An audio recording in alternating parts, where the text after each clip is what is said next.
Good evening. Hillary Clinton fighting to return the media focus back onto her formidable candidacy for president today spoke to NBC News about the subject that has largely stolen the attention, her use of a private email server to conduct official business when she was Secretary of State. In a rare national interview, she sat down exclusively with our Andrea Mitchell for a wide-ranging discussion about the email controversy, what she says she is sorry about, and the two names that have become wild cards in this campaign season, Trump and Biden. You said recently that using your personal email while you were Secretary of State was not the best choice and that you take responsibility. Are you sorry? Well, I certainly wish that I had made a different choice, and I know why the American people have questions about it. But in retrospect, it certainly would have been better. I take responsibility. I should have had two accounts, one for personal and one for work-related. But this has created what even your own campaign manager said are some headwinds, a lot of noise out there. Are you sorry? Do you want to apologize to the American people for the choice you made? Well, it wasn't the best choice. The people in the government knew that I was using a personal account, but it would have been better if I'd had two separate accounts to begin with. And certainly I'm doing all I can now to try to be as transparent about what I did have on my work-related emails. There were a lot of advisories, no laws, correct, but a lot of advisories, including White House guidance, against using personal email, and especially using personal email exclusively.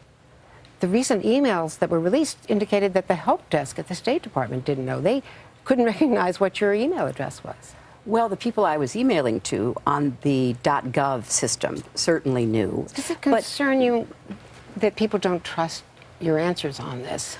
I mean, there was a Quinnipiac, and I know this poll was everyone, Republicans and Democrats, but the first words that came to mind when asked about you were liar, untrustworthy, crooked. How does that make you feel? Well, it certainly doesn't make me feel good, but I am very confident that by the time this campaign has run its course, people will know that what I've been saying is accurate. They may disagree, as I now disagree, with the choice that I made, but the facts that I have put forth have remained the same. Did anyone in your inner circle say, this isn't such a good idea, let's not do this? You know, I was not thinking a lot when I got in. There was so much work to be done. We had so many problems around the world. I didn't really stop and think, what kind of email system will there be? Does it raise judgment questions? Well, I don't think so. I think that the facts are pretty clear that we had a lot of hard work, hard choices to make in those 4 years, and I'm very proud of the work we did. And now the State Department has everything that they could have. So at the end of the day, I am sorry that this has been confusing to people and has raised a lot of questions, but there are answers to all these questions, and I will continue to provide those answers. Looking at the campaign now, you see huge crowds for Bernie Sanders and for Donald Trump, and people talking about Joe Biden having an opening if he decides to make a difficult choice on an emotional level, which we understand. They talk about how authentic these candidates are. Does it hurt you when people say you're too lawyerly, you parse your words, you're not authentic, you're not connecting? Well, that's just not my experience out campaigning. I feel very, very good about where we are.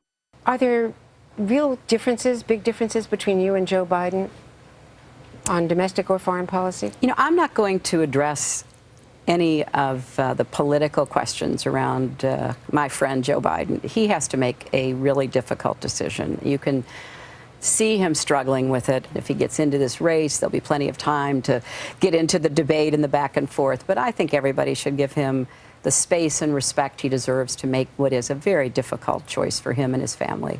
And Donald Trump, among other things that he's done, has really personally attacked one of your closest aides, Huma Abedin. What was your feeling about that? Well, he's attacked so many people, including my close aide and myself and many other people. I think it's an unfortunate development in American politics that his campaign is all about who he's against, whether it's immigrants or women broadcasters or aides of other candidates. You know, he's great at innuendo and conspiracy theories and really defaming people. That's not what I want to do in my campaign, and that's not how I'm going to conduct myself. And I also believe the President of the United States does have to be careful about what he or she says. You know, I do know sometimes people say, well, I'm careful about what I say.